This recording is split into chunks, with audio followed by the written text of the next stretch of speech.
Valentine's டே இதை பற்றி இள வயசுக்காரங்க மட்டும்தான் பேசணும்னு இல்லை. ஏன்னா காதல்ன்றது நம்ம வாழ்க்கையோட ஒருங்கிணைஞ்ச ஒரு விஷயம். அதனுடைய வெளிப்பாடு, பரிணாமம் இதெல்லாம் தான் மாறிக்கிட்டே இருக்கு. இன்னைக்கு பூர்ண சக்தியில காதல், அன்பு இதெல்லாம் கொண்டாடலாமா?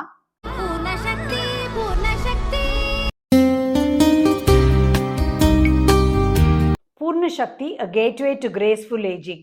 எங்க பாட்டி அவங்களோட சித்தி பத்தி ஒரு கதை சொல்லுவாங்க. அந்த சித்திக்கு கல்யாணம் ஆகும்போது அவங்களுக்கு 5 வயசு, கல்யாண பையனுக்கு 13 வயசாம். அந்த மந்திரங்கள்லாம் சொல்றாங்க. 2 பேரையும் உட்கார வச்சுட்டு ஏதோ நடக்குது. இவங்களுக்கு ஒன்றும் புரியலையா. அந்த சித்தி அப்படியே தூங்கி வழிஞ்சிட்டு இப்படி உட்கார்ந்துட்டு இருந்தாங்களாம்.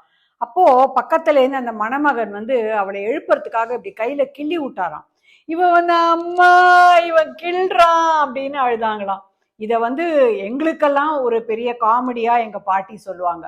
அந்த தலைமுறையில பின்ன என்ன கேட்க முடியும்? அவங்க கிட்ட போய் காதல் அப்படின்னு சொன்னா புரியல அப்படின்னு தான் கேட்டிருப்பாங்க அவங்க நிச்சயமா. ஆனா அந்த திருமணம் என்ற பந்தத்துக்குள்ள அதுக்கப்புறம் வயசு ஆக ஆக இந்த காதல்ன்றது ஒரு நேச்சுரல் ப்ராசஸா அவங்க வாழ்க்கையில இருந்திருக்கும். அன்னிலிருந்து நம்ம தலைமுறை வரைக்கும் அந்த கல்யாணத்துக்குள்ள போன அப்புறமா அந்த காதல்ன்றது அந்த பந்தத்தோட சேர்ந்து பில்ட் ஆகி ஒரு கட்டத்துக்கு அப்புறம் ஒருத்தர் உயிரோட தான் இருக்காங்க, இன்னொருத்தர் இல்லைன்னும் போது கூட அவங்க இறந்த அப்புறமும் அந்த நினைவுகளோட அந்த காதலை உயிரோட வச்சிருக்காங்க. பாத்தீங்களா? அது ரொம்ப அழகான விஷயம். ஒரு தலைமுறையிலையும் காதல் அப்படின்றதும் எது காதல் அப்படின்றதுமே கொஞ்சம் கொஞ்சமா மாறிட்டே தான் வருது. இப்போ இளம் தலைமுறையில பாத்தீங்கன்னா காதல்ன்றது நல்ல விரிவா பறந்து கிடக்குதே தவிர ஆழமா இருக்கா அப்படின்றது ஒரு பெரிய கேள்வியா இருக்கு. நம்மளுடைய காலத்துல பார்க்கும்போது தூர்தர்ஷன் அப்படின்றது ஒரு விஷயம் தான் இருந்தது. அதை பார்த்து மனசெல்லாம் கெடுற அளவுக்கெல்லாம் அதுல ஒண்ணுமே இல்லை. வயலும் வாழ்வுமோ வாழ்க்கை கல்வியும் பார்த்து நாம என்ன பாதிக்கப்பட போறோம். ஆனா இந்த தலைமுறை அப்படி கிடையாது. அந்த மீடியா அவங்கள எக்கச்சக்கமான விஷயங்களை சொல்லி ரொம்ப குழப்பி விடுது. அதனால இளம் தலைமுறை பாவம் தான். அதுக்கு நடுவுல அவங்க இந்த காதல்ன்ற விஷயத்தை அனுபவிக்கிறாங்க அப்படின்னும் போது நம்மளால பண்ண முடிஞ்சது ஒரே ஒரு விஷயம்தான். நம்ம வாழ்க்கை மூலமா காதல் அப்படின்றது லைஃப் லாங் இருக்கக்கூடிய ஒரு அழகான விஷயம் அப்படின்றத ஆஸ் கப்பிள்ஸ் நாமெல்லாம் நிரூபிச்சு வாழ்ந்து காட்டணும்.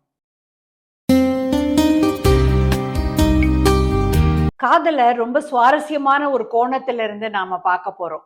திரைப்படங்கள்ல வரக்கூடிய காதல் பாட்டு அந்த காலத்துல இருந்து அப்படியே நம்ம வயசு ஏற ஏற நம்மளோட டிராவல் பண்ணி வந்த சில பாடல்களை இன்னைக்கு உங்களுக்கு தரப்போறோம் தொகுத்து. அது எப்படின்னா, ஒரு மென்மையான குரல், நிறைய இசையில ஆர்வம், அபாரமான ஞானம் இதெல்லாம் வச்சிட்டு இருக்கிற திரு பிரவீன் அவர்கள் இன்னைக்கு ஒரு மெட்லியா உங்களுக்கு சில பாடல்களை பாட போறார்.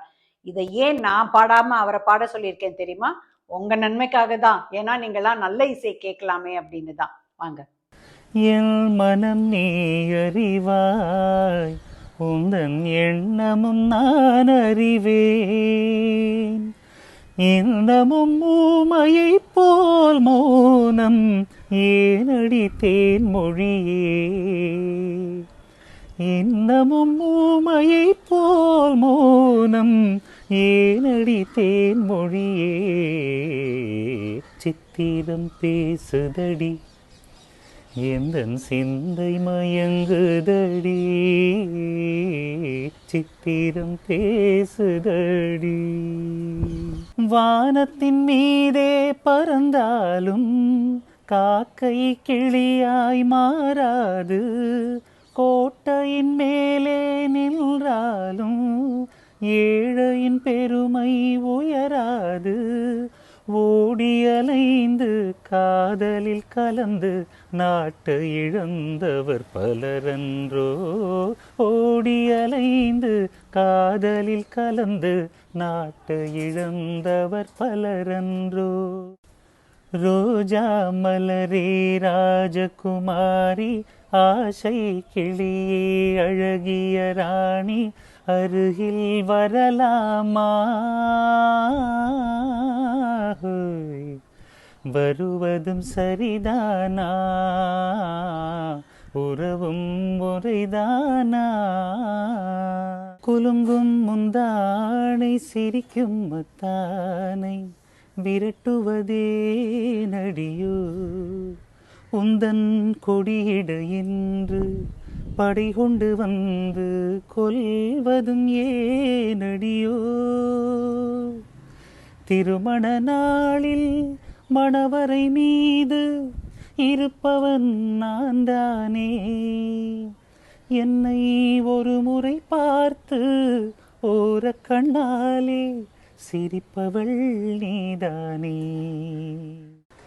நிலவுக்கு என்மேல் என்னடி கோபம் நெருப்பாய் எரிகிறது இந்த மலருக்கு என்மேல் என்னடி கோபம் முள்ளாய் மாறியது நான் பார்த்த பெண்ணை நீ பார்க்கவில்லை நீ பார்த்த பெண்ணை நான் பார்க்கவில்லை உன் பார்வை போலே என் பார்வை இல்லை நான் கண்ட காட்சி நீ காணவில்லை என் விழியில் நீ இருந்தாய் என் விழியில் நீ இருந்தாய் உன் வடிவில் நான் இருந்தேன் உன் வடிவில் நான் இருந்தேன் நீ இன்றி நான் இல்லை நான் இன்றி நீ இல்லையே சென்றேன் கண்டேன் வந்தேன் பொன்னொன்று கண்டேன் பெண்ணங்கு இல்லை என்னென்று நான் சொல்லலாகுமா என்னென்று நான் சொல்ல வேண்டுமா பூ ஒன்று கண்டேன் முகம் காணவில்லை என்னென்று நான் சொல்லலாகுமா ஏனென்று நான் சொல்ல வேண்டுமா கம்பன் ஏமாந்தான் இளம் கன்னியரை ஒரு மலரென்றானே கற்பனை செய்தானே கம்பன் ஏமாந்தான் அம்பு விழி என்று ஏன் சொன்னான் அது பாய்வதினால் தானோ அவள் அருஞ்சுவை பாலின ஏன் சொன்னானது கொதிப்பதினால் தானோ கம்பன் ஏமாந்தான் இளம் கன்னியரை ஒரு மலரென்றானே கற்பனை செய்தானே கம்பன் ஏமாந்தான் பூந்தோட்டத்தில் காதல் கண்ணம்மா பூந்தோட்டத்தில் காதல் கண்ணம்மா சிரிக்கிறாள் ரசிக்கிறான் ராஜா சிவக்கிறாள்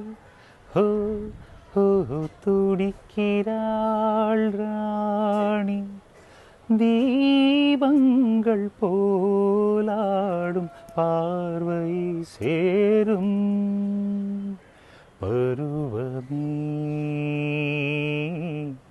புதிய பாடல் பாடு இளமையின் பூந்தென்றல் ராகம் பருவமே புதிய பாடல் பாடு நெஞ்சில் உண்டாகும் ராகம் இதுதானா கண்மணி ராதா நெஞ்சில் உண்டாகும் ராகம் இதுதானா கண்மணி ராதா உன் புன்னகை சொல்லாத அதிசயமா அழகே இளமை ரதமே அந்த மாயனின் லீலையில் மயங்குது உலகம் சின்ன கண்ணன் அழைக்கிறான் சின்ன கண்ணன் அழைக்கிறான். சினிமா காதல் அப்படின்ற விஷயத்த ரொம்ப மென்மையான ஒரு விஷயமா எடுத்து காட்டி அதை எப்படி எக்ஸ்பிரஸ் பண்றது அப்படின்றதையும் நம்ம எல்லாருக்குமே சொல்லி கொடுத்துட்டு தான் இருக்கு. அந்த வகையில இந்த கமெண்ட் செக்ஷன்ல போயிட்டு உங்களுக்கு அந்த வயசுல பிடிச்ச ரொம்ப மனசுக்கு க்ளோஸா இருந்த காதல் பாட்டு, அது ஒன்னோ ரெண்டோ, அது என்ன வரிகள் அப்படின்றத அதுல எழுதுங்க. அந்த கமெண்ட்டை நம்மளதையும் பார்க்கலாம், மற்றவங்களதையும் பார்க்கலாம். பார்த்துட்டு அந்த பாடல்கள் எல்லாம் லைட்டா முணுமுணுத்துக்கிட்டே நாம போலாமா?